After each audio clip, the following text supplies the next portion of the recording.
Mr. Ian Harris, you run Fight Science, and that implies that you believe that science has a role in training, in fight training and jiu-jitsu training and MMA training. So give me an example of how you're trying to do things scientifically and maybe without crapping on individual people, tell me what people tend to do wrong. you know, my main thing is MMA. So, I have a background in all in wrestling and black belt and jiu-jitsu and all that, like kickboxing and boxing and all that. My personal philosophy is I feel like when I started this, there was like two camps of MMA guys. It was either the guys who just do MMA, right? Like the Lions Dens, the Shark Tanks, Mhm. those guys they're MMA. They don't teach jiu-jitsu, they don't teach wrestling, they don't teach boxing, it's MMA. And then there are the schools that were like, I do jujitsu here and I do Muay Thai here. And then once a week I get together and I fight somebody and try to learn how to put it together. And when I started, I'm like, well, I did all these pieces together, individually. I boxed and I fought Muay Thai and I all these things. And I also thought MMA is its own thing, like its own art, wall work and ground and pound and all of these things it's not just jujitsu and kickboxing, it's the transitions. So I started teaching MMA 23 years ago, and my goal, it was always, I want people to be black belts in jiu-jitsu. I want them to be world-class boxers, world-class Muay Thai, know how to wrestle, at least at a good high school level. And then how do I teach MMA to transition those things, right? Because, being on the ground, all of a sudden, if you're just doing jujitsu, it's jujitsu. It's not it's not MMA jujitsu, which is different. You can't posture the same. You can't put your head in the same spot. You can get hit with elbows. Well, I have a strong jiu-jitsu audience, so can you give me some very specific examples of how MMA BJJ is different from regular jiu-jitsu? Well, I think, well, the first part obviously is getting punched in the face, right? So whether you're on the top or on the back, like if I'm on my back, I'm a guard player, which I would not teach anybody in MMA to work like I do. I'm good on my back, so I've learned to adapt there. But I mean, from the back, there's elbows and there's elbows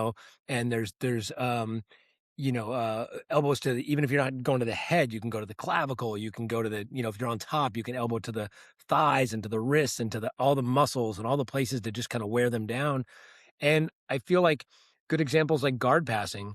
And I know in jujitsu, things have evolved from when I started jujitsu, but it was just close guard, sit in you posture up, and you can't just posture up because if the bottom person wants up, and you posture, all they have to do is put their feet on your hips and stand up.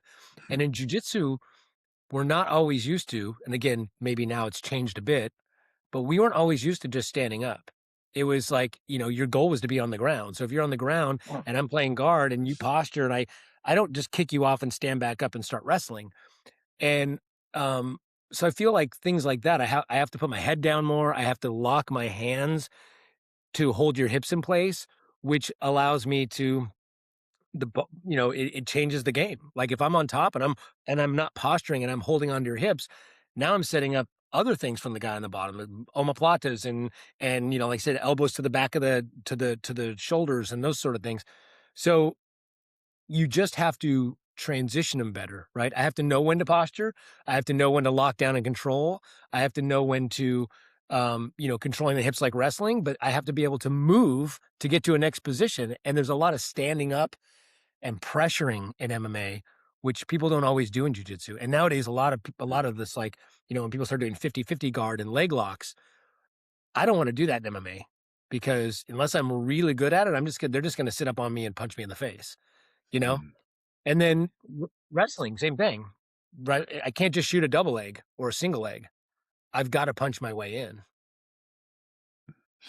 I think there was an era, an MMA era, where training each art, each modality individually made a bit of sense, where you would go to your jiu-jitsu classes and do your jiu-jitsu, you might do a wrestling class, and you might do a boxing or kickboxing class. And the reason for that, I think, at the time, was that your level of training would be much higher. If you went Mhm. into jiu-jitsu class, you'd be training against really good jiu-jitsu people, and then you'd go over to your kickboxing class, and you'd be training against really good kickboxing people. And there wasn't a whole lot of really good MMA training partners or high level MMA instruction. And I think that's changed now. Mhm. So before, to get high level training partners, was comparatively more of an advantage than training sport specific. But now, if you can have high level training partners and train sport specific, then I think it begins to make a lot more sense. No, absolutely. And the thing is that, I remember those days where they go, "Oh, I'm going over here to get my wrestling and going over here to get my jujitsu." But you may have a really high level jujitsu guy. Like I've had that they would say, I'd say, I don't want you going to this place. Or when you go there, you keep coming back with these bad habits. And they go, that guy wrestled D1. You're going to tell him how to wrestle? And I'd say, no, that guy would wreck me in wrestling. But in wrestling, you don't put your head, you put your head here. And in MMA, you don't ever want to put your head there. So his wrestling is absolutely correct, but his wrestling for MMA is incorrect. So even though you're getting the highest level wrestling or jujitsu or kickboxing, whatever it is, it might not translate well to MMA. And at the time, and I still think there's a lot of this, but there weren't a lot of people who trained everything. Like there was a lot of, that guy's my coach. He's a black belt in jujitsu. Does he strike? Never done a kickboxing in his life. He doesn't wrestle, whatever. Or that guy's my MMA coach. He's a world-class wrestler. He knows nothing else. And then it was like, he might be a good coach, but it's always going to be coaching to wrestling or coaching to Muay Thai or coaching to what their thing is. And I feel like you have to understand MMA and all of the elements. And that's hard. A lot of people haven't done that, and I feel like also you have, like I said, that other group, the Lion's Den. I remember that whole group of those kind of people back in the day where they just did MMA. Right? They would everything was with MMA gloves and it was punch and kick and takedown and all that sort of stuff. And those guys got really good really fast, but I felt like there was a peak because their jujitsu was never fine-tuned jujitsu. Their wrestling was never really high-level wrestling. It was always just MMA level stuff. And that's good, but then if you can get that good and then also be a world-class black belt, also be a world-class boxer, then you're going to have something that you can specialize and beat guys at, Mhm. So then, how do you put it together in a meaningful training block?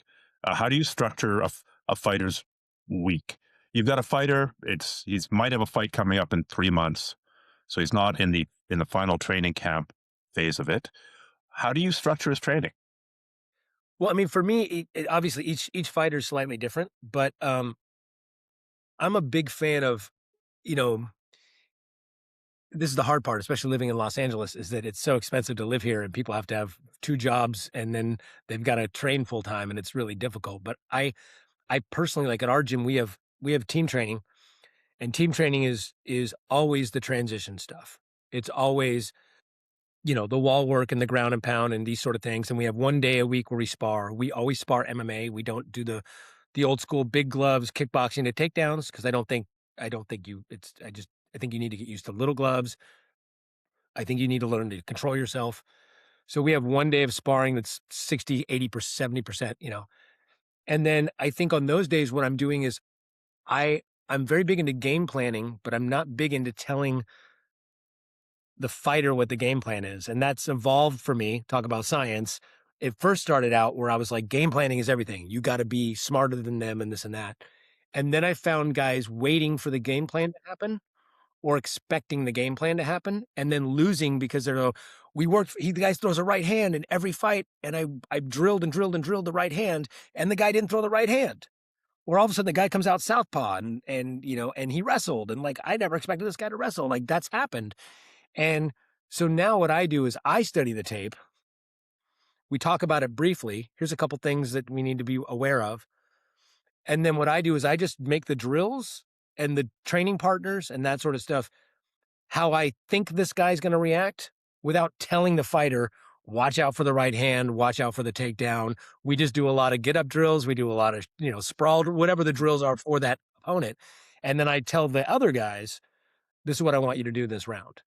I want you to attack with this. Okay. If this guy throws a lot of spin kicks, I'll just say, throw a lot of spin kicks and tell the fighter, watch out for the spin kick, because they end up waiting and losing because they're not being active. So I feel for me, it's like, that's our team training.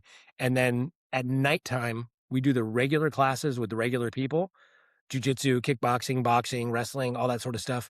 That's at a mid to anybody can come to those.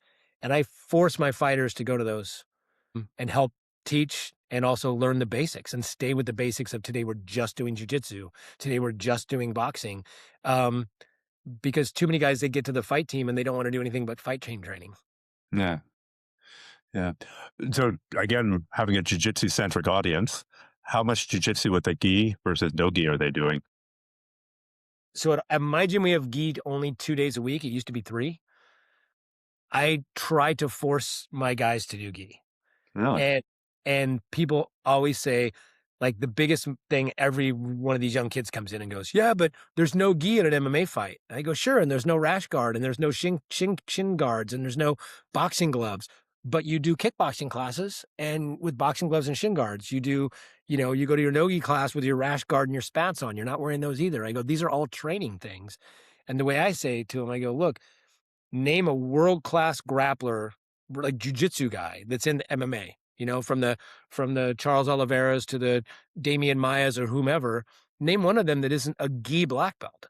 That doesn't they all have done, even the high level, the regular jujitsu guys. Yes, they might do a lot of ADCC, no, but all of them also do gi. And the thing I try to explain to these guys that don't want to do gi is my perspective, by the way, is that I believe that gi jujitsu teaches you, it focuses, not focuses, but it allows you to focus your defense, whereas no gi allows you to focus your offense.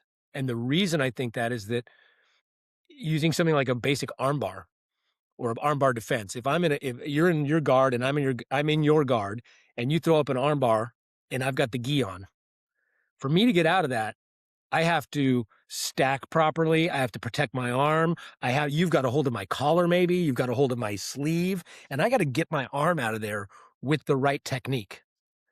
If I'm slippery and it's sweaty and I just rip my arm out, I might not be using the proper technique, right? So for Mm, me, defense, if you can hold on to my pants and hold on to my belt, hold on to my collar, and you can pass my guard and you can put arm bars on me, my defense has to be stellar to escape those things. And conversely, if I can get that guard armbar while we're slippery and you're not wearing any shirt, then that means I've got really good hips. I was probably quick. I've got good control. My setup was done properly, and you can't escape with fully slippery arms. Then I'm doing good offense. So I tell the guys, I'm like, don't think of it as what you're going to wear in the fight. Think of it as the tools you are learning to better your game. And when you're doing gi, put yourself in bad positions. Escape. Let them take your back. Let them go mount. Work your escapes. Work your defensive skills, and vice versa. When you're on no gi, attack, attack, attack. okay. That's really interesting. Gi for defense, no gi for offense. Yeah. Yeah, I Uh, think works. yeah. It's it's not what most people are doing, but that's a really interesting model. Now, there seems to be a movement in modern jujitsu to try and separate conditioning from the training. And the idea is that if you push yourself really, really hard in training, if you and I are trying to get all our condition just by sparring, let's just say jujitsu, so we're not dealing with, you know, brain damage, then the odds of one of us getting injured are pretty high because we're really going to be pushing ourselves and we're really going to be pushing ourselves when exhausted in order to improve our conditioning. So the idea of almost completely separating the conditioning from the sparring. So you'll spend time on the airdyne, you'll spend time doing hill sprints, you'll spend time basically punishing yourself aerobically and anaerobically, and then the training becomes much more technical. It's a little bit analogous, I think, to how many strikers are now trying to separate going hard from getting hit in the head a lot. Like, how do we separate the most likely mechanism of injury from the actual training, but still be able to get that training stimulus? How do you navigate those areas? Well, I think that there's a time for all of it, to be honest with you. I think there are time. One of my biggest things that I did, we talk about science a little bit. One of the biggest things I did that I swear by, and the fighters that have been with me for a long time swear by it. And I've had guys where I've argued for years, do what I'm telling you to do. And they go, no, no, I like to do it this way. And when I finally get them to do it, they go, I should have been doing this the whole time. And that is when it comes to conditioning for MMA specifically, what I do is I have a treadmill routine. where it's a combination of sprinting and jogging and body weight. Because in a fight, and this goes for wrestling or anything or jujitsu or anything, but definitely in an MMA fight, you're going from heart rate at 170 because you're scared the bell rang and thousands of people watching you, or you're just going sprint speed. Sometimes you're in jog speed. Sometimes you're using your explosive muscles. Sometimes it's isometric, right? So sometimes you need to be able to go for long periods of time. And aside from practical application, right? Like aside from just doing it, right? Like people will say, oh, the best conditioning for wrestling is to wrestle. Sure, except for you are often, like you said, injuring yourself or whatever the deal is. So I have come up with these like treadmill programs that mix the body weight and isometric weight while your heart rate is up and then down. And it's about manipulating the heart rate for the amount of time that rounds would be, and then activating your muscles. Because what really happens is when your heart rate goes up that high and your cortisol and your adrenaline, everything are spiking, what happens is you end up getting lactic acid buildup in your muscles, right? So you have to be able to train through that while your heart rate is very high. And also with the guys they don't want to do the treadmill because the treadmill is boring. And I'm like, that's why it's the best mental training, because if you can sprint at, 11, 12 miles an hour, whatever your sprint speed is, and you've got 20 more rounds of this, and you're sitting and you can't, and then you got to do 100 push-ups and jump back on and do it again, then, and you want to quit, when you quit on a treadmill, because you either have to hit the button and go lower, or you have to grab the rails. Out on the street, you might just slow down and not even realize that you're slowing down and cheat without knowing you're cheating. So I'm like, and you're out in fresh air, you're loving it. On a treadmill, it's the best mental training, which ups your cardio, because half the time your cardio or your strength and conditioning comes from the self-doubt, comes from the mental anguish and the anxiety that also creates cortisol in our bodies, right? And so I feel like same thing goes with anything, jujitsu or whatever. I think you have to find the right ways to mimic that stuff outside, so that there are days you can come in and just train the technique, right? So you're not killing yourself. And then there's a couple days where you need to come in and go hard and see if it's working and get the practical application of it. But I really am not an all or none kind of guy. I feel like you kind of have to do a little everything. Can you give me an example of one of these treadmill routines? What would you start a fighter on who's not done this before? Yeah, so I have three basic ones I do. So one is a 20-minute. It's not number one, and what they do is they sprint and jog for a minute. So on average is like, let's say your jog speed. I'm old and fat, so my jog speed is like 7 miles an hour. My sprint speed is 10 miles an hour. I had guys that their jog speed was 10 miles an hour and their sprint speed was 13. I can't even stay on the treadmill at 13. But let's say so you run for 1 minute at 7 miles an hour, and then you go 1 minute at 10 miles an hour, and you just go jog, sprint, jog, sprint, jog, sprint, jog, sprint. And it's got to be that 1 minute. A lot of people want to do 30 seconds or 20 seconds. A minute is enough to really get your cardio going, but it's also, it's not too much to where you can't sprint for 2 minutes. It's just too much. So the minute is like the most you can get at that. And it's not a full out sprint, but it's like a 90% sprint where you're going. And when you start getting to 45 seconds, you are wanting to turn that button down. And then boom, it's 7, but you don't get to stop. It's still a clip. You're still jogging at 7. So it's 7:10 for 20 minutes.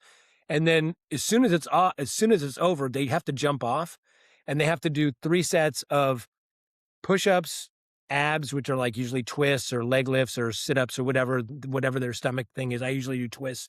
And then squats, like air squats, like not without weight. And they have to do 100, 200, 100, 3 sets of that. So, or 50, 150, depending on if they're building up. So you got to jump off and do 50 push-ups, 100 twists, 50 squats, and then again, 50, 150, then again, 50, 150, while your heart rate is coming off a 10-mile-an-hour sprint for 20 minutes. So that's one that we do. And another one is a pyramid where you start at a 5-minute run, and you start at your jog speed, 7 miles an hour, and then you jump off. You do a set of push-ups, 50, 50, 150, jump back on. And each time you go up 1 mile per hour, and you run for 1 minute less. So it's 4 minutes at 8 miles per hour, jump off 40, 80, 40, back on all the way up until you get to the last one, which is 1 mile, 1 minute at your sprint and back off. By the time you're done with that, you've done something like 300 push-ups, 600 ab exercises, 300 squats, and you've run for like 25 minutes building up to your sprint speed. And I've got 2 or 3 others, but those are the 2 that I put people on most of the time. And it's just a matter of the goal is being able to get their heart rate up and then level it off without dropping it, and then you push your muscles. And then a lot of times after all that, when they do all that sort of stuff, then I'll make them get a medicine ball and they'll have to squeeze a choke on the medicine ball in each arm for like 30 seconds. And they'll do like 3 sets of that just to hold that isometric when when their blood is, when they have no cardio and their blood is, all the cortisone, all that stuff's in their muscles and their lactic acid buildup. Then I make them squeeze the choke holds for, for many seconds. That sounds absolutely miserable, It is. but better than gassing out and getting punched into oblivion. I mean, to me, I say everybody, I go, the biggest submission, I think the most undefeated submission on the planet is cardio, right? I mean, I swear it's at 50, I'm almost 55 years old now. And I'm like, when I start getting tired, I'm going with the blue belt and I'm getting tired, I don't even want to be there anymore. And I'm like, I don't want to get tapped out by a blue belt because I'm fat and out of shape and old.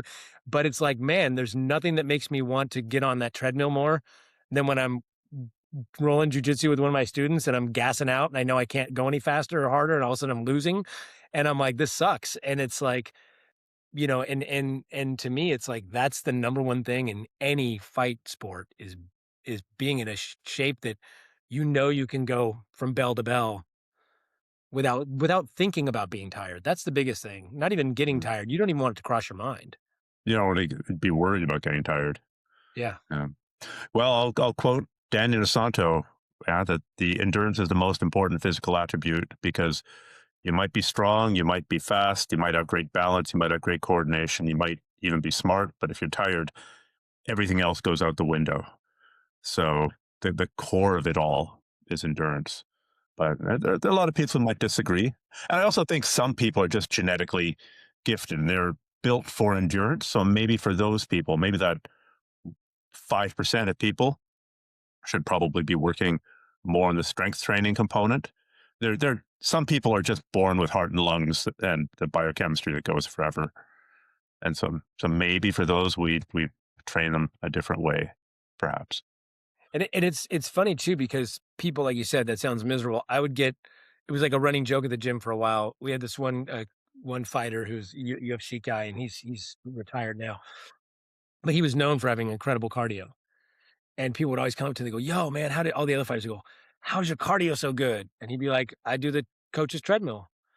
And they'd be like, "Ah, yeah, but what else do you do?" And he'd say, "No, that's what I Well, do." but fighters are a funny bunch. I mean, they're all looking for an edge. And I think that's why they're so susceptible to, I heard on Joe Rogan that cold plunges followed by sunning your taint are going to increase your testosterone by 500%. It's cold plunge for 5 minutes, sun your taint, cold plunge, sun your taint a second time. It's very important to do there are 2 repetitions on it.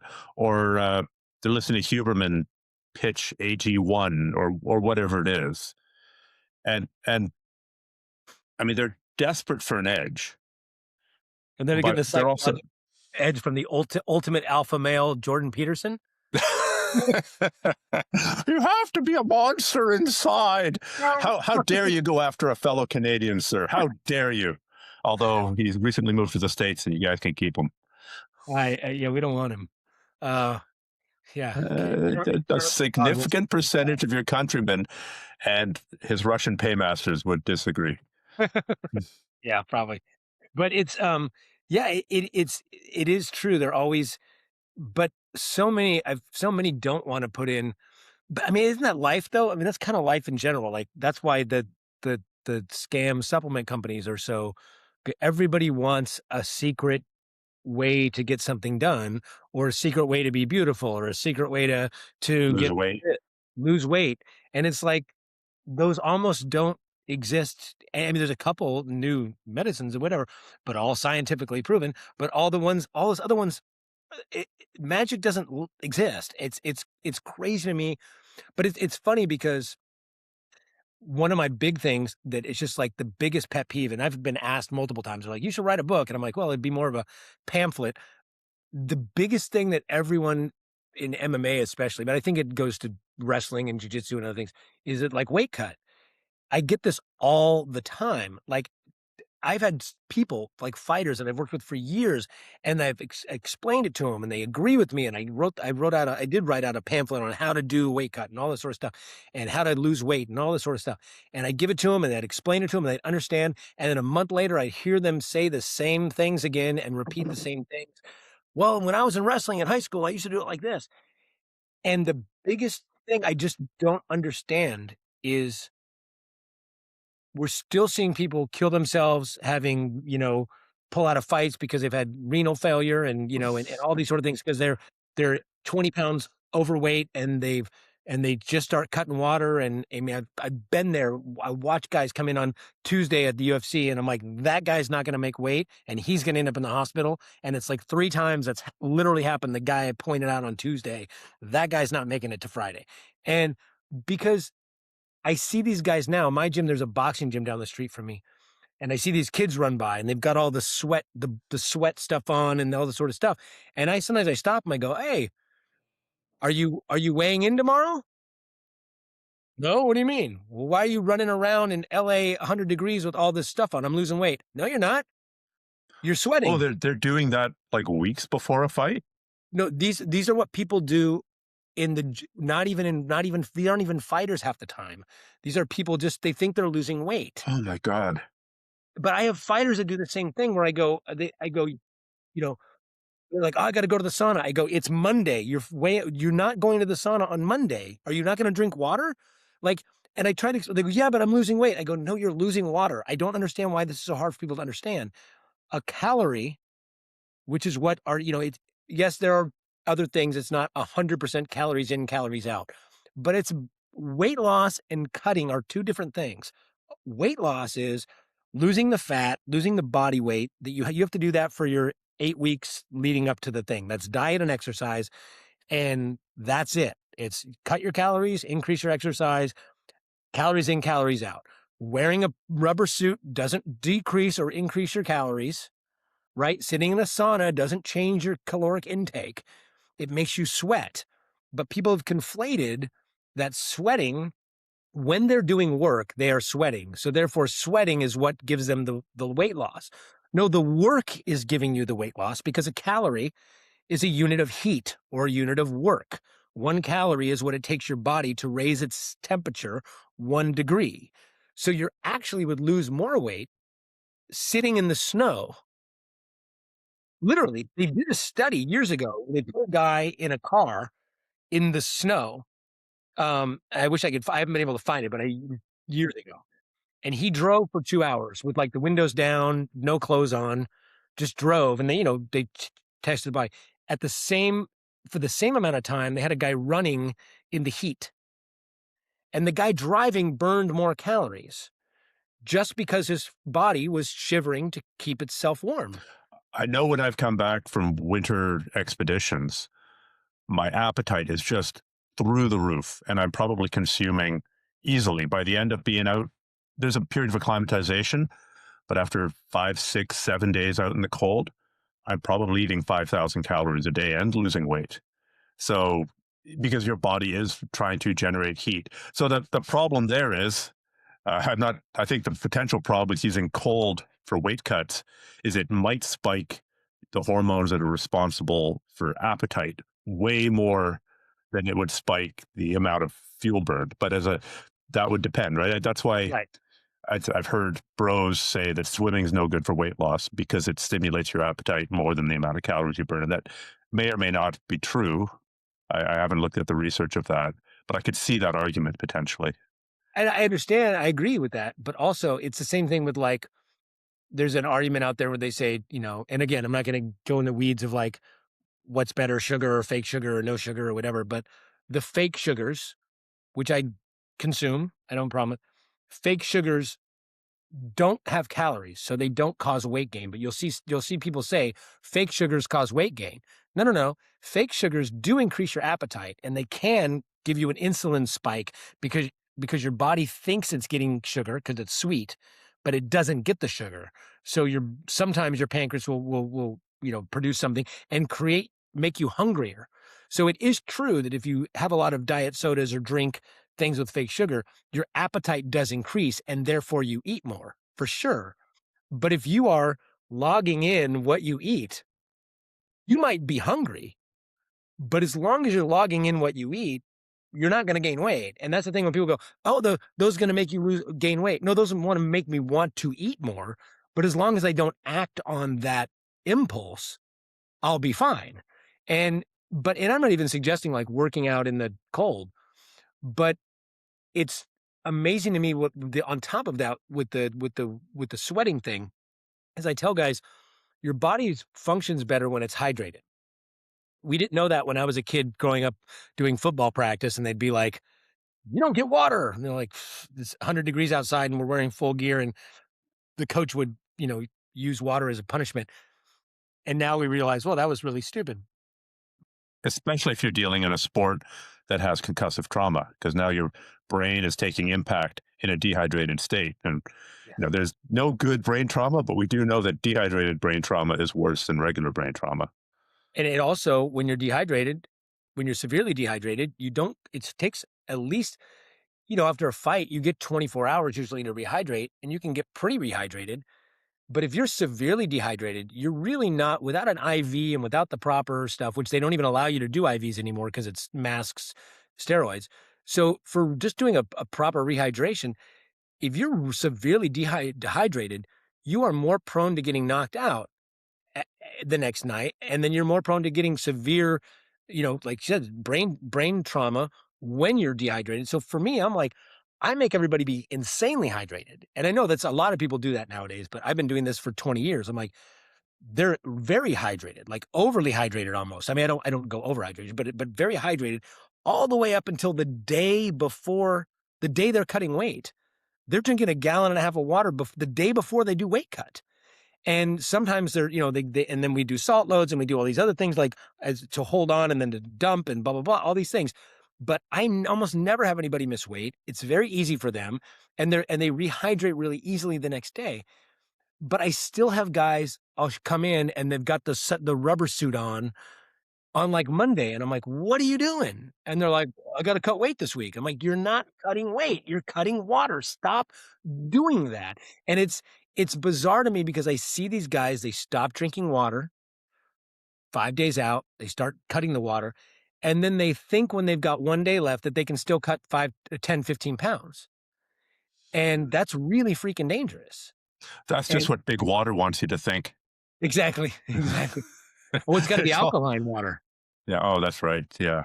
The water that magically changes the pH of your blood. Right. Yeah. In a stomach that is acidic, that is so basically hydrochloric acid. What's the stomach pH? It's like pH 1. It's some crazy. Yeah. It's super, super, super acidic. Yeah. Yeah. It's a little pH balanced water is not going to change your stomach acid. Sorry, people. I can vouch that the stomach is acidic. You know, I know that. I was reading a book, it's on the shelf here somewhere, of sodium bicarbonate loading. This was a trend in the late 80s, early 90s. And the idea was something like, as you exercise, you get lactic acid. Lactic acid makes your muscles burn. Therefore, if you can buffer lactic acid, you're going to be able to go longer and faster. So I read all that. It sounds pretty cool. And it's quite a bit of baking soda that you're supposed to do. It's per unit weight. So for me, I swear it was like an inch or two of baking soda at the bottom of a glass. So I gulped that down on an empty stomach for breakfast. And let's just say that the high school experiment where you make your baking soda and vinegar volcano works even better if you have hydrochloric acid sitting in the stomach. And let's just say it was a volcano of both ends simultaneously. No way, really? And it was horrific. It was awful. And then I went back to the book I was reading, like, warning, may cause severe GI. You just read the benefits because you're young and dumb, and you don't read the warning, this may cause part of it, right? So Right. that was again big baking soda hiding it. Big Uh, baking soda. yeah. Um, I think that's also a thing of being young and dumb. I mean, look at how many cases of liver failure there are a year from Tylenol. Tylenol doesn't cause autism, but it does cause liver failure. There's thousands of cases a year in the United States. And yeah, people just read the benefits. Oh, it's going to reduce pain, it's going to reduce inflammation, and not the warning may cause liver damage. Uh, I don't know. I think fighters are so, again, they're so motivated by gain and so terrified of loss, especially loss in the competitive arena or loss to their training partner, that one guy who keeps on getting the edge on them, that they're willing to roll the dice and try anything. Like, here are undetectable steroids cooked in a bathtub in Mexico. Okay, Yeah. done. Yeah. Here's methylglycine, to pick a supplement that was all the rage in like the uh, early 1980s. Here, some old bodybuilding magazines. Yes, I've got some 300-pound monsters like, oh, all my gains are because of dimethylglycine. And I'm sure that you know steroids and testosterone had nothing to do with it. It's dimethylglycine that's done the trick. Yes. It's funny. I remember back in the day there was a supplement in the late '80s, early '90s supplement I was taking, a protein powder supplement that they pulled off the market for a long time. There was allegations that they were putting D-ball in it. Oh, really? Everybody had crazy gains on it. Everybody did. I was freakishly strong, and like when I was like 19, 20 years old, I lifted weights all the time, and I never got very big, but I was always skinny, but I was like really strong. And, like powerlifting level strong, like 148 pounds and benching like over 310, like, Wow. yeah. And, um, and it was a protein powder called Hot Stuff, which is kind of ironic because it's called Hot Stuff and hot being, like maybe it was they swear up and down that there was nothing wrong with it or there was nothing, but everybody was using it and it had all these new ingredients. It was the first ones to put like yohimbe in it and all these different things. And I remember the ingredient said like the protein comes from Argentinian bull testicle. That was where the protein came from. How And expensive was this stuff? was that?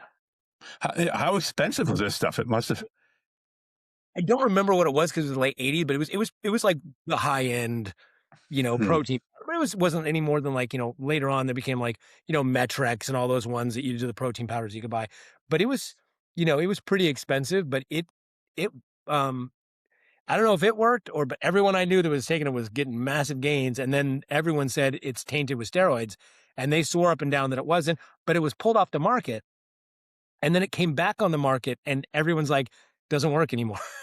So the rumor was always that it had something like D-ball in it, and then they got in trouble, pulled it off, reformulated it, put it back on, and it was never the same again. But man, I used to use that stuff all the time, and I would not be surprised if there was something completely. I mean, those things are so unregulated, especially in the '80s. Like we had no idea what was in any of that junk.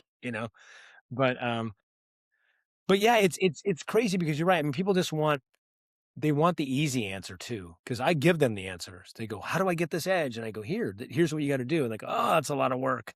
Yeah, it's a lot of discipline. It's a lot of work. You've got to, your cardio. You got to do the right cardio, the right strength and conditioning. You've got to eat the right things. You've got to, or at least the right quantities. And you've got to monitor what you're eating and your calories you're putting in and the calories you're putting it out, and you've got to be willing to write that down and and track it over your 8 weeks or whatever. And yeah, and same thing. It's weird to me with like the whole sweating thing. It's still so pervasive. I still see it in movie, and I get it. Like if you're doing a period piece, you're doing a movie about wrestling in the '80s. You're watching Vision Quest, and Loudon Swain's got the rubber suit on, and he's getting the nosebleeds, and they never really explain that that's because he's dehydrated, completely dehydrated. But that was what we did back then, and it was wrong. Well, I I seem to be wanting to drag this into the contemporary environment, uh, but there's lots of old things that are becoming new again. I wouldn't be surprised if there's a movement in the next couple of years to use leeches to heal or bloodletting, straight out of the Middle Ages. Oh, you have an infection. We're going to bleed you. Oh, Yeah. you have syphilis. We're going to apply mercury and we're going to bleed you. And then leeches, right? Yes. You have the Joe Rogans advocating for measles parties, which haven't been a thing for like fucking 70, 80, 90 years and don't need to be a thing. So people are there's two prongs. Number one is this is so new that they don't want you to know about it. And then the other prong is this is ancient technology from, I don't know, whatever, Okay. the Aztec Empire or from the Middle Ages Right. that they don't want you to know about. Yeah. When they knew so much, I always love that. Well, the cavemen, you mean the life expectancy of 27? Those Yeah. guys? The Middle Ages where half of children died before age 5. The science denialism, though, it's crazy how much info. I blame the internet for a lot of stuff because as much as we have all the information out there, the disinformation is if not more, it is just as much, if not more. And people aren't smart enough, and we haven't taught people how to critically think or where to get good information to where people don't know the difference. They really, oh, that guy, that's a meme from a thing I like, must be true. Oh, that's a guy I like that has a podcast, must be true. And and it's crazy to me how much stuff, like you're talking about, like the measles parties and whatever, like we know, like I heard this in COVID where people going, let our bodies do it. The human immune system is the greatest. That is nonsense. The human immune system is not the greatest thing that nature ever made. Not at all. We are finding out too that even when the human immune system works and kills the disease or figures out how to kill the disease, it can cause all sorts of, there's so many things that we're finding out nowadays, autoimmune diseases later on in life, that we realize were our body's attacking itself when it got chickenpox or it got measles. And yes, it fought the measles and it fought the chickenpox, but it also attacked your pancreas, and now you've got diabetes or whatever the deal. Like, we're finding out those are, or lupus, or there's tons of autoimmune diseases that they're realizing now are because of our immune system over attacking our own bodies. Meanwhile, that's what a vaccine does. A vaccine teaches your body how to fight it without having to face the disease state and go overboard. Of all people, fighters should understand this. If you're going against, if you're going to be fighting a guy who's got an amazing jab and an amazing double leg, then you should start training, at least somewhat, against other fighters who have pretty good jabs and pretty good double legs. This is something that most fighters, or has amazing arm bars. Well, you should probably spend some time going against somebody who has good arm bars. That is the definition of a vaccine. It's kind of like the thing you're going to be fighting for real without as much damage. I thought that was an analogy that would get through to the martial arts crowd, but it never did. I was complete failure to propagate that. It is really weird because so many of the martial arts people I kept, like, it's just a basic fundamental misunderstanding of science. I heard so many people, again, people I know, friends of mine, go during COVID, why are they locking us down and not letting us train? The best way to fight a disease is to be healthy. And I'm like, This is true. right. And And also not come into contact with a deadly virus. The best way to fight the flu is to not get the flu. So this idea that, well, yeah, I might get if I go do jujitsu with 100 guys and I know 10 of them have the flu, I'm going to not get the flu because I'm doing jujitsu. How about you just don't do jujitsu with the guy who's got the flu? Then you won't have to worry about coming into contact with a virus. And it's like this idea that because you do jujitsu, you're not going to get the flu. That's bananas. Like, everybody's gets the flu. This idea, yes, your body might fight it better. You might not have as much adverse reactions. You might fight it off. You might be so healthy that the flu gets to you and your body fights it really quick before you get symptoms. That's true. But the fact is that if you can just not come in contact with the flu virus, you won't get the flu. Like, being in cold doesn't give you a flu virus, doesn't give you a cold. You have to come into contact with the pathogen. And it's insane to me that they're like, no. the best thing to fight off a virus is to put myself in a room rolling around with blood and sweat and bodily fluids and breath and all this sort of stuff with a bunch of people, and some of them might have a virus that we don't know how deadly it is. Like, that to me Yeah. was insane. And guys would argue with me over and over. But if you're healthy, you won't get it. Where did you pull that out of your butt? Like that there's tons of healthy people that get, every person on the planet gets the flu and colds and viruses, no matter how healthy you are. I mean, obviously the calculus changes, as did my own calculus. When if you're dealing with the original COVID variant and especially Delta, which were like legitimately killing lots of people, including young people, including healthy people, and then gradually through a combination of immunity and, like in this case, viral evolution, we're now dealing with something that's less deadly than it was. So our risk calculus changes. That goes without saying. But let's expand the question a little bit. Why is the martial arts community so prone to science denial? They would argue probably that they are following the science because they listened to some bro on a podcast who was using terms like mitochondrial membranes and other things that they don't really understand. So therefore, their view is science approved. I would argue that this is not, scientists don't publish their research on podcasts. I hate to break it Right. to you. And it's actually really quite difficult to read a scientific paper. And it's difficult to understand scientific methods. And it's difficult to understand the statistical analysis that's required.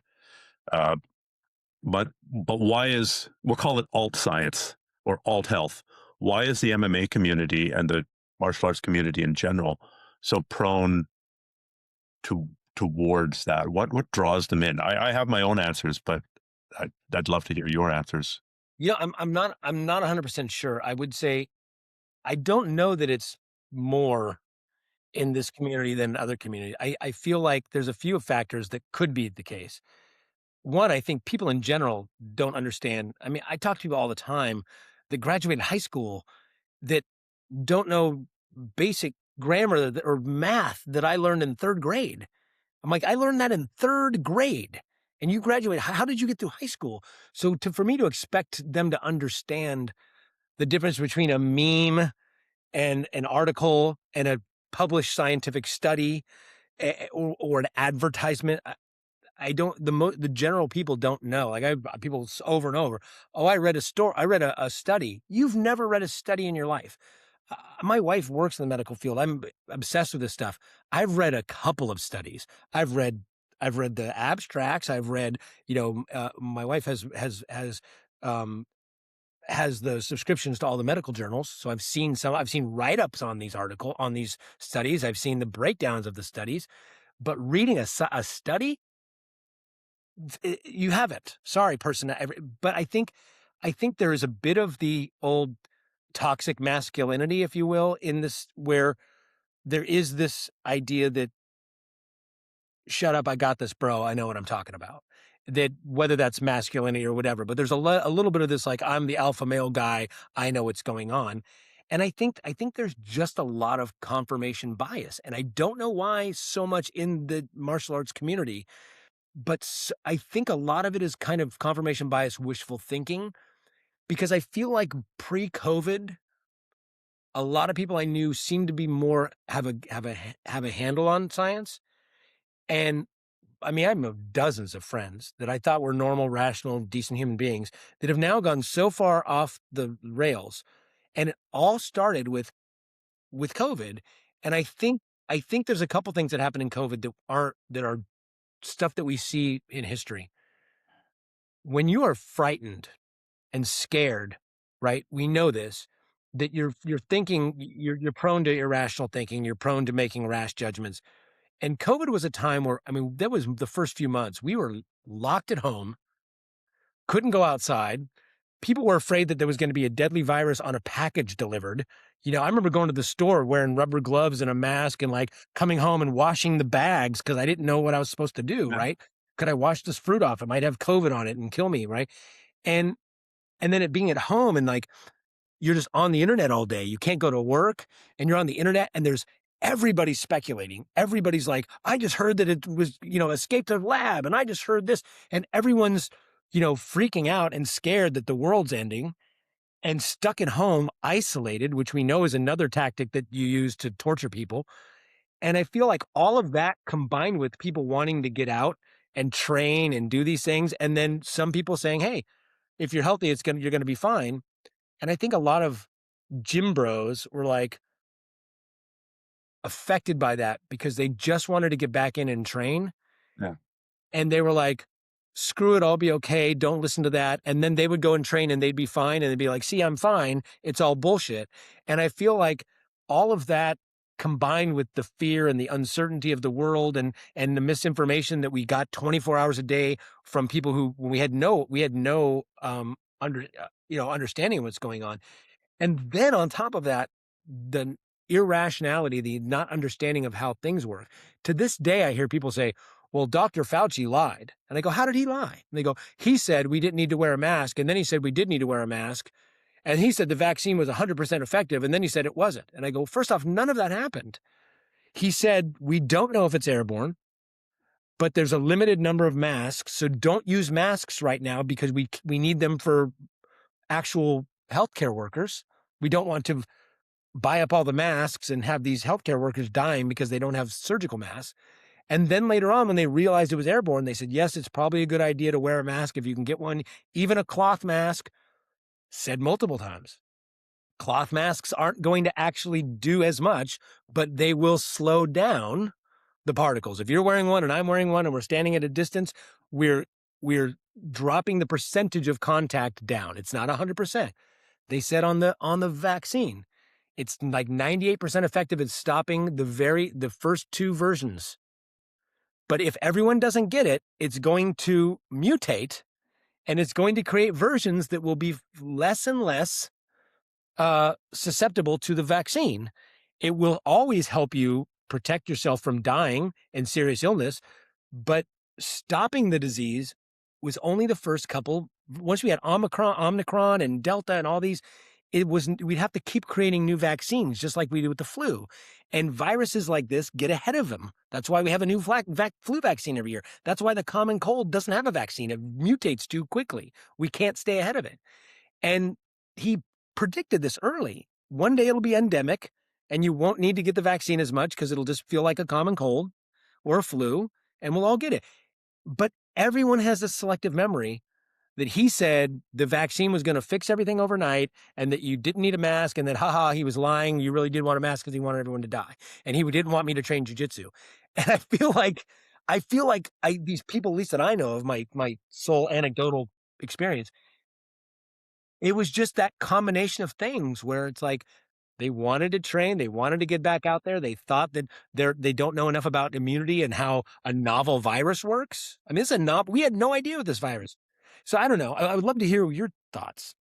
Yeah, I think all that's true.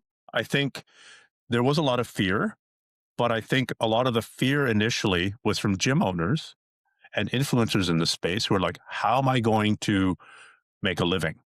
Mm-hmm. And, there was a lot more financial support for small business owners in countries other than the US. I know Canada gave quite a bit more, they had to close their gyms, but they got more financial support from the government. Whereas it sounds like in the States, you got one check with Trump's name on it. That was pretty much it. I could be wrong about the details of that. So then you've got people who are literally think they're going to be bankrupt tomorrow. So then they're driven towards a narrative that allows them to open up without guilt or culpability. Oh, it's no worse than the flu. Well, if it's true that it's no worse than the flu, then you're not doing anything bad by opening up your gym and transmitting again. It was fear, but it wasn't necessarily fear of the virus. I think it was fear of financial destitution. And I think another factor that we have to look at is the size of what the influencers in the space did. I did this for jiu-jitsu. I haven't done this for MMA. But in jiu-jitsu, there's a whole bunch of influencers, of which I am one. And the big influencers, the Gordon Ryans, the Jake Shields, the Tom DeBlasses, the Renzo Gracies, the list goes on and on and on and on. 1 million followers, 600,000 followers, 1 million followers, 300,000 followers on the side of essentially MAGA/MAHA/ science denial slash it's just the flu slash Fauci lied slash this was also a super weapon created in a Chinese lab to destroy your ability to get a black belt. And then on the other side, I'm the biggest person in the uh, called the pro science space, and I have 78,000 Instagram followers. And the next biggest person, 13,000, who's vocal. And the next biggest, now we're less than 10. So the size of the influencers, the biggest influencers for sure in the jiu-jitsu space, all went full conspiracy. All of them. And they're on the other side. I'm proud of my stance, but it sucks that I'm the biggest person speaking out for basic science and for reason and for having some measure of caution when it comes to the lives of other people. And I'm pretty sure that in the MMA space, it's true. I mean, who are the giant influencers in the MMA space? Joe Rogan, Dana White, you know, the Masvidals, like the Sean Stricklands. They're all very much, and unfortunately, I'll call it conspiracism versus actual science, splits very nicely on a right left axis. Mhm. All the big influencers in the MMA space are alt-right, anti-science, and the biggest guy in the, as far as I can tell, on the side of science in the MMA space is Luke Thomas. And he's about my size, 70,000. Like his following is nothing compared to Joe Rogan. His following is nothing compared to Dana White. So I think a lot of the thinking and the air quote facts Mhm. in the MMA space and the martial arts space were shaped by the influencers, all of whom had a vested interest in going one specific way in the earlier days of the pandemic. And once you accept that the CDC is lying to you about this, and that the Health Canada is lying to you, and the UK Health Agency is lying to you, and the Swiss Health Agency is lying to you, and the UN is lying to you. And once everybody's lying to you, then it's a free for all. Then the only person you can trust is this bro on a podcast who's also incidentally selling immunity boosting supplements.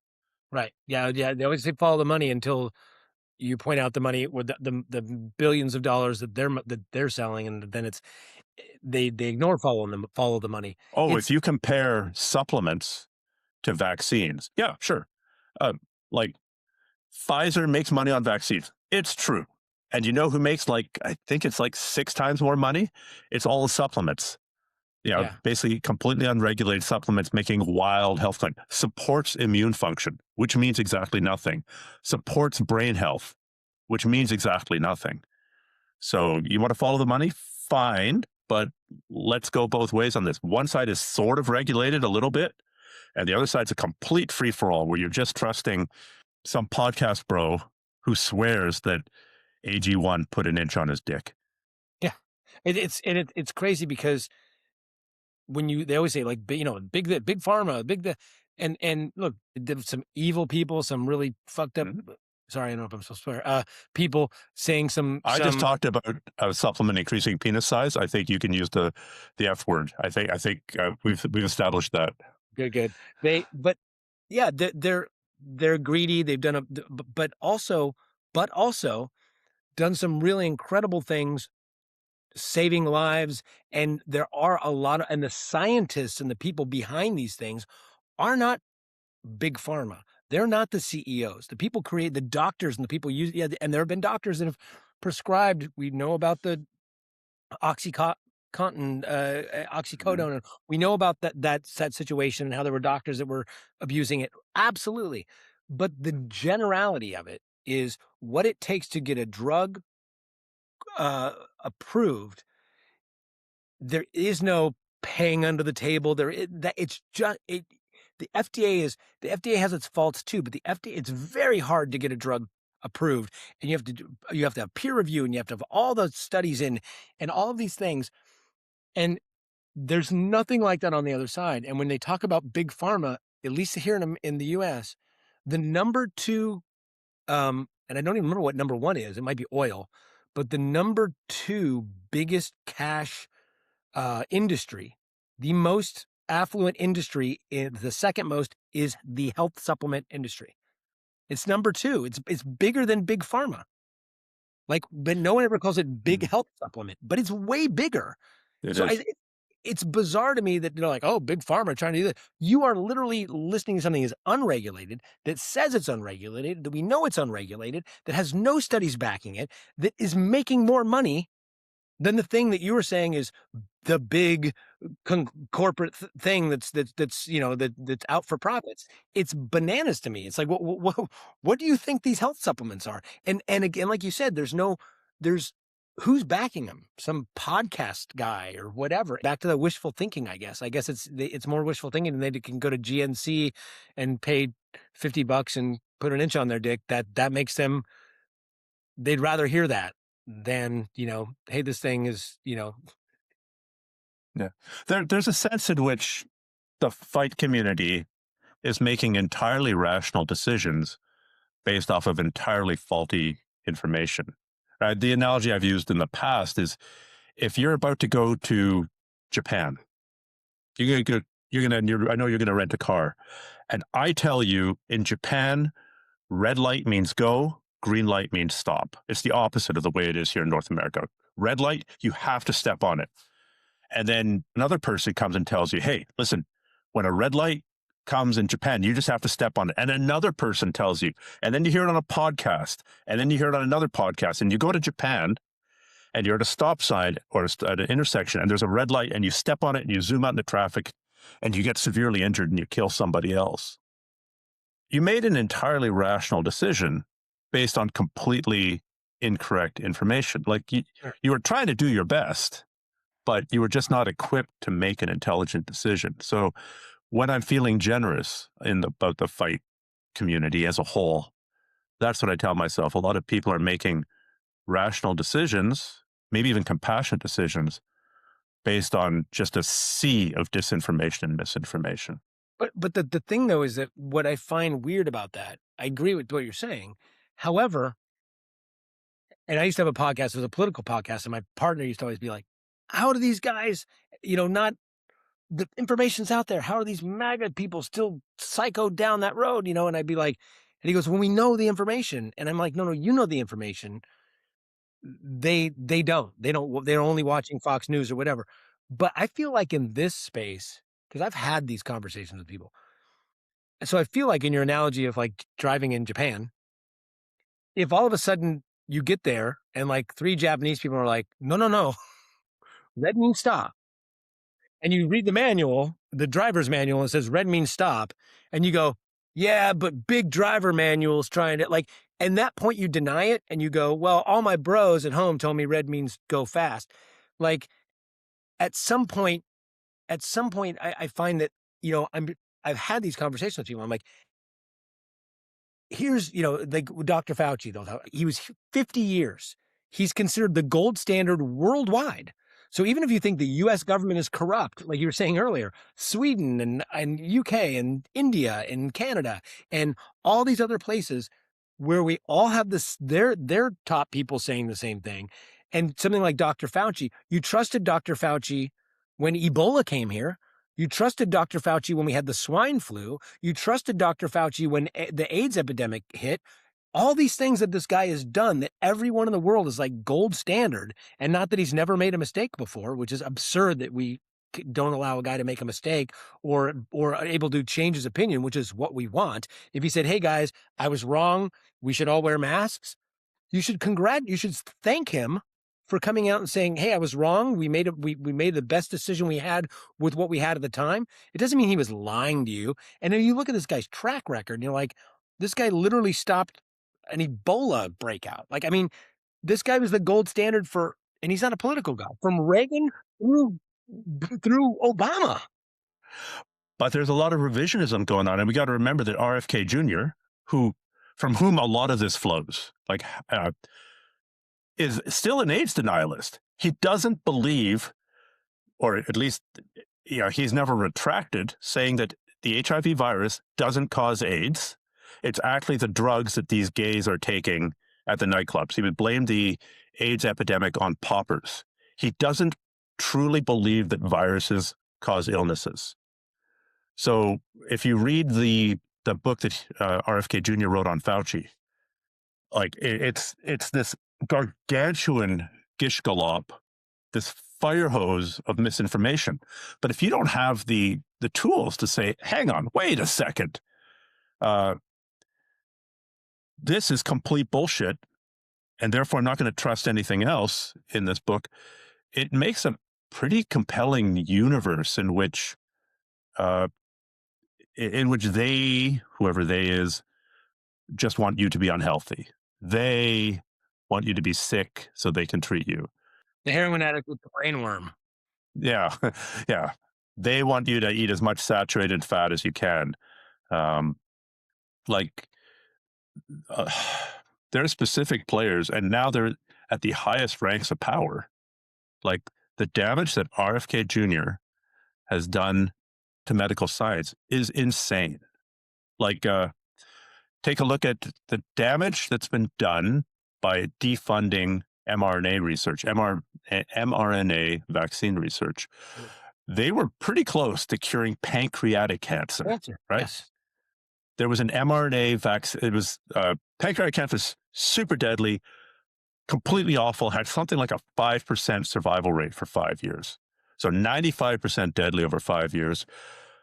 There was a preliminary trial where using mRNA vaccines targeted specifically for that type of pancreatic cancer, plus other treatments, increase that to 50%. That's 1,000% increase in survivability. Defunded. Like, Yeah. it's insane. Like, the lunatics truly are running the asylum at this I'm point. hoping that somebody takes that, like where I'm moving now, Ireland, like they've got a ton of medical stuff over there. Like a lot of the pharmaceutical companies are over there too. I'm hoping that somebody takes that research and moves it to another country so that the world can see it, because it's banana, it's batshit crazy to me that people. The thing that's weird though to me is that if you are taking the time, you're a jiu-jitsu guy and you're taking the time to read RFK Jr.'s book, guy with no medical degree, the guy with the brainworm from eating a rotted bear carcass from a park, the guy who was a heroin addict for 14 years, the guy, I mean, who is the guy who denies that AIDS comes from the HIV virus. Right. Yeah, that you're going to read that book and go, wow, this is amazing. I'm not going to look at any other sources. And not only say I'm not going to look at any other sources, but then, because that could be, you may just read and go, wow, that's amazing. But then people come to you and they provide you, because I've done this with people and said, I can give you 100 doctors, the world's best epidemiologists, the world's best virologists, who will tell you otherwise. I can point you to the studies that will show you otherwise. And I know they kind of try to listen to studies, like we were talking about earlier about how they're like, oh, they think science is on their side, right? They'll point out to the remember the what was the database, the There's VAERS, right? And they'll be, oh, VAERS, and so they'll point to VAERS. Well, VAERS. Okay, so you do trust some sort of what would be in the scientific world. Yes. Okay. Well, we can tell you that VAERS is not a study. VAERS is a reporting site that is all correlation. It's so that they can look at things that have been reported and then go do studies to determine whether or not there is causation to these correlations. Just because 1,000 people said, I got the vaccine and I got a headache, doesn't mean that the vaccine caused a headache. It means that 1,000 people reported headaches. That's all it means. And correlation does not equal causation. Not even close. And right? furthermore, if you consider that anybody could report to VAERS in the middle of a conspiracy-fueled worldwide epidemic, there was a huge political component, because there were people were incredibly highly motivated to report negative side effects because it agreed with their worldview. And then there's things like, I got vaccinated for whatever, and then I got a venereal disease 2 days later. Do you think that maybe going to visit that prostitute has something to do with your venereal disease? Well, and then they'll say stuff like, the big one I remember going all the time, oh, you can't trust the deaths, because did you know that in so-and-so place, a guy died of a motorcycle accident and they put it down that he died of COVID? And you're like, no, that's not what happened. Like, first off, that's never happened. And if that did happen, if there It's a was crime. a what's that? Then it's a crime. Right. And also and it's 1 out of 6 million deaths. So, okay, yeah, some shit's gonna get messed up. But even if that but that's not what happened. The thing is, like, they're like, "Oh, they keep calling all these other diseases." I heard that one too. These other diseases, COVID. Well, the guy had a kidney problem or he had a diabetes. Right, that's called comorbidity, and the fact is that that diabetes wasn't going to kill him in 3 days. The COVID killed him because of his diabetes, but had he not gotten the COVID, that guy would probably live for another 30 years. That's comorbidity. So, yes, maybe the guy in the motorcycle accident had COVID and got a crushed lung, and then the COVID killed him. That might have been the case. Absolutely. Maybe the motorcycle accident caused him to not be able to fight off the COVID virus. But what ultimately killed him was but you can't. That's the thing is you can. The crazy thing to me is they'll read the RFK book and they'll be bought into it, or they'll see the VAERS study and they'll be bought into it. And you can give them 100 other things from reputable Mhm. sources, and they purposely ignore them. And I don't. That's some other weird brainwashing thing that I just don't understand. My friends in the Conspirituality podcast, which did a great job of looking at conspiracy thinking, especially in the sort of traditionally left wing spaces like yoga culture or Mhm. meditation culture or Sure. crystals or homeopathy, uh, say it really well when they say that the conspiracy theorists got the facts wrong, but they got the feelings right. Right? People are feeling oppressed. People are feeling uh, like they can't get ahead. People are feeling like they're just a cog in the machine. And now people come along and tell them, you are a cog in the machine. And that's because of uh, big pharma, or that's because of immigrants, or that's because of whatever speaking point. So it addresses legitimate feelings of grievance and legitimate feelings of disenfranchisement. Mhm. And there's a crossover. There was that big crossover in the QAnon space, the far right, the alt right of because of COVID, which is a weird one. Because I'm a political, not to go political too, but because of this, with the political space, there's always they talk about the horseshoe, the extreme left and the extreme right, but m- more than and a lot of that comes down to not trusting the government, right? People on the far left don't often trust the government. People on the far right often don't. They don't want the big government, which is strange now that the people on the far right don't want the big government because they are all about big government right now. Like, just comply. All you gotta do is comply.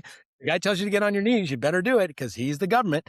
But um, during COVID, there were all these, I call them yoga moms. Like, I'm from Santa Cruz, California. It's like super liberal, hippie. Everyone lives on a commune. I knew people that were like, down with fascism, and like the kind of people that would march in the gay rights parade, and the Berkeley students that were leftists, like leftists. I'm a leftist, that are now a year or two later full on neo Nazis, like with the rebel flags and the swastika and full on. Oh, Ian, you're just calling everyone you don't like a fascist. Exactly. But no, I Why literally don't you know tell these us what you mean people. by fascist? Fascism, the people who adhere to the far right uh political ideology of a totalitarian government. But it's all because of the vaccine mandates and being in these spaces, like we talked about earlier, being home, being online, and they're like, they see something and the algorithms that social media steers you to, right? So they click on something that says the government's trying to control you with a vaccine, and they're lefty, they're a yoga mom, they live on a compound and grow their own organic vegetables, and they don't like vaccines either. And they never have. And all their kids, their grandson Patchouli, he doesn't have a vaccine ever, and they're like, "Oh my god, the government's trying to make us do vaccines." And that algorithm steers them to the far right guy who's like, who doesn't like vaccines because, they might make him gay or whatever his weird thing is that happened. And those people merged. And I know people that were literally marching for Bernie Sanders that 8 years later are wearing like basically swastikas and hardcore MAGA Trump. And I'm like, you were a Bernie guy. You were a and it all stemmed from this weird fear of government that started with the vaccine stuff. And it's bizarre how the algorithm steered these people into this QAnon wacky conspiracy thing. I mean, look at RFK, RFK Jr. He was a leftist, a self-prescribed ascribed leftist. Like he was the leftist, one of the most leftist guys in the Democratic Party, and now he's a full-on supporting a fascist regime. The other one that was the leftist that everyone was Tulsi Gabbard. Wasn't she the one that everyone was like, oh man, she'll never get the Democratic nomination. She's too far left. Now she's literally just towing the line of extreme right-wing stuff in a matter of a year. I think you're looking for consistency though. And I'm like, I've lost a friend who was, the same, mostly left to far alt-right, basically borderline neo-Nazi. But I was thinking today, I could get him to agree with two things in rapid succession. One, isn't it wonderful that Trump is shrinking government and tyrannical government overreach, and that he's not, he's fighting socialism, where socialism is trying to control big business and hampering big business and putting the handcuffs on big business. And he would agree. And then if I came to him 2 minutes later and said, isn't it great that Trump is limiting, or says he's going to limit, we'll see if he does it, credit card companies to charging 10% interest or less, isn't that great? He would agree. Well, it's one or the other. Either you're, don't want government meddling in big business at all, or you're thrilled that government is meddling in big business. Well, wasn't there something, was it Intel, where he was saying the government was going to buy 10% of, that is literal socialism. Yeah. That is the most socialist. That is the government controlling the means of production. But words don't mean anything. I mean, I know I've been called a communist fascist. I don't think that I am a communist. I am not. I am not a communist. And I'm also not a fascist. But you can't be those two things together, right? That fascism has a meaning. Like you said, and the authoritarianism is something of it. The idea of a national rebirth, going back to a mythical time, that's a big part of it. If you take a look at all the fascist governments in history, whether that's Nazi Germany, fascist Italy, Portugal, Spain, Yugoslavia, the United States, they're all hearkening back to this magical time. It wasn't Hitler's reign, wasn't the First Reich, it wasn't the Second Reich, it was the Third Reich. We are going to return to the glories of the First and Second Reich. Mm-hmm. Mussolini was trying to return to the glories of Rome. It's obvious if you take a look at the architecture in Rome, the stuff that he built. It's obvious if you take a look at the way that Italy expanded. They expanded in North Africa. That used to be, he's trying to restore the Roman Empire. Mm-hmm. Yeah, make America great again. Exactly. Exactly. It's not make America great. It's make America great again. It's things like really a sense of panic and anxiety about gender roles in society. This is true of all I just came back from Portugal. In fascist Portugal, women, and I was as recent as the 1970s, women couldn't leave their villages without a written note from their husband. There's this, we don't want those women running crazy, thinking that they're as good as men. It's things like demonizing the city and glorifying the countryside, the pure countryside where the folk, or the folk live. It's not the city where all those dirty immigrants are. It's the presence of enemies within and enemies without, mm-hmm. Right? You take a look at MAGA. Who was the enemy within at first? It was the transsexuals. It was the purple-haired teachers. It was the immigrants. It was the illegal immigrants. And now this is expanded. Now it's expanded to basically anybody brown. And soon it's going to be anybody who's not loyal to the regime. Which is already starting. They're already going after journalists. They're already which is what Hitler did first, by the way. We went to the jailed journalists, and they've already gone after comedians. They've already gone after anybody who says anything negative about their Führer. But the crazy thing is, it's so obvious to everyone else in the world. It's so obvious I mean, and also, I mean, and you were talking about that your friend, like you said, if you brought your friend, there's two things back to back. It literally went from the craziness in like less than a year. You lefties are a bunch of pussies. You lefties want peace. You lefties with your peace signs and your, anti-war, to Trump. Trump's the only one that's not going to start a war. Trump is the peacetime president. He's the only president in history not to start a war, which is not remotely true. But even if they're talking about a conflict, well, Biden didn't start a conflict. Neither actually did Obama. He continued some, and we continued some under Trump. But they're like, we didn't start a new war. Didn't start a new war. He's the peace guy. It's going to be peace under Trump. Peace under Trump. Within less than 6 months, we're not only attacking people that. So we did go after, there's a few things we had Iran first, right? Okay. But because they were Israel and they're supporting Palestine or whatever, or Hamas. So we got to attack them. Okay. Well, that's not really a war. Okay, cool. But now we are literally invading a sovereign nation, not because they did anything, not because they attacked us on 9/11, not because we want their oil. And now we're going to an ally, a NATO ally, and we're talking about attacking a NATO ally so that we can steal their rare earth minerals and probably give the country to Peter Thiel, who's been wanting the country for about 10 years for his praxis, his country state, his company state that he's been trying to do. Peter Thiel's been talking about this forever, which is why he gave so much money to Trump, which is why he handpicked J.D. Vance.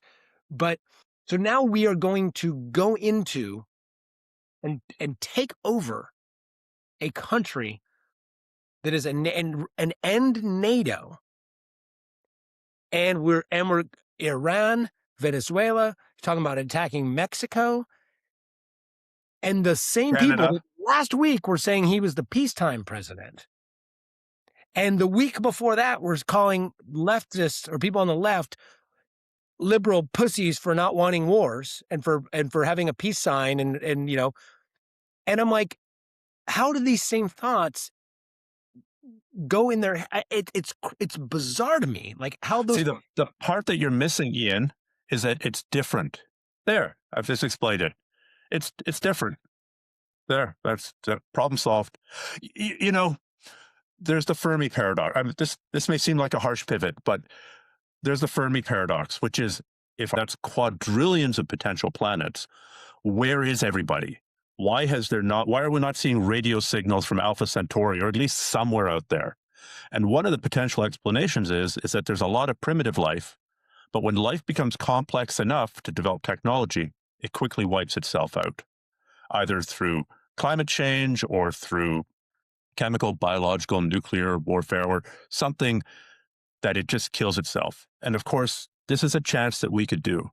But when I watch Germany, Denmark, France, Latvia, Estonia, and a bunch of other countries sending troops to Greenland, and Greenland being used essentially as a distraction from the fact that the administration has not released the Epstein files that they were supposed to release on December 19th, it would be a pretty shitty way for our civilization to be wiped out. There's a non-zero chance that we're going to have World War III to protect one person from being named in the Epstein files. And that just seems like such a ludicrous way to snuff out the light of humanity. And by the people who spent 4 years saying that the most important thing in the world was child sex trafficking.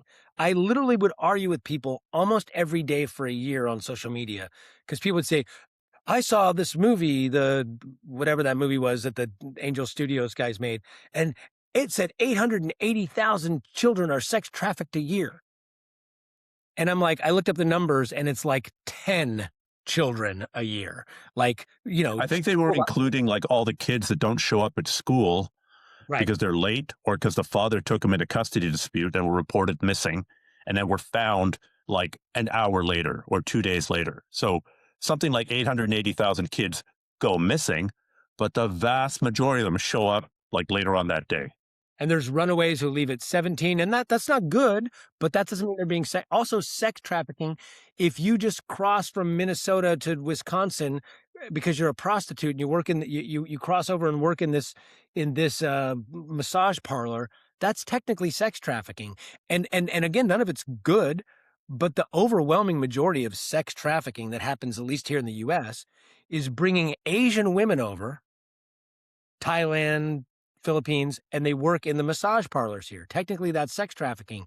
And but that isn't the same as stealing your kid off a swing set and sending them to Mexico to have sex with the cartel leader, which is what these idiots fantasized, right? That there was a Hillary Clinton had a pizza parlor where they were kidnapping children and shipping them to the Middle East to, be in a harem at 5 years old and all this crazy shit that they believed. And that was the number one priority.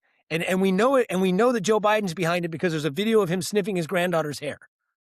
Right? Like that was and now you got a guy who's blocking thousands of pages of documents. We have letters, we have photos, we have court documents where he's named alongside Jeffrey Epstein, and he's obviously blocking them, and yet it's no longer a concern anymore.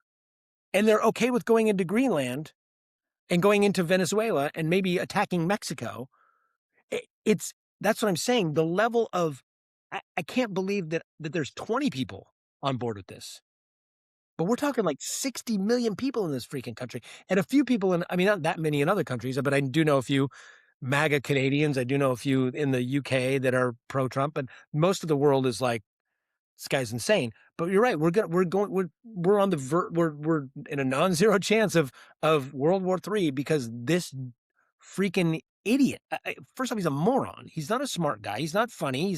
There's no redeeming quality of this guy. Why are we protecting this guy? Like if it was George Clooney, I'd be like, all right, I got him. He's good looking. He's a good actor.